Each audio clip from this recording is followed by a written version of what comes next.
Vi vil her vise, hvordan man har fundet frem til cosinusrelationerne.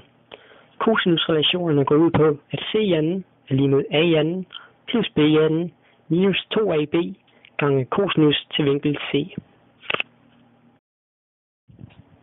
Først deler vi trekanten op i to retvinklede trekanter, som set til højre, med grundlinjen som skillepunkt og h som højden. Derefter fandt vi ved hjælp af Pythagoras forholdet mellem de tre linjer c og b minus x og linjen h, ved hjælp af formlen h i anden er lige med c i anden minus parentes b minus x parentes slut i anden. Dernæst gjorde vi det samme ved den anden del af trekanten med formlen h i anden er lige med a i anden minus x i anden.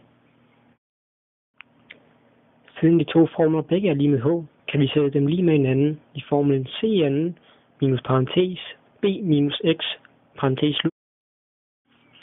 Så isolerer vi c i anden ved at plusse med parentes b minus x parentes slut i anden på begge sider.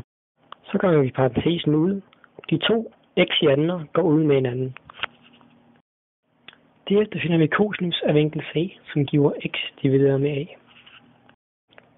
Så isolerer vi x, så vi får x er lige med a gange cosinus af vinkel c. Så sætter vi a gange cosinus af vinkel c ind i stedet for x i vores formel, så det nu er det samme som cosinusrelationerne.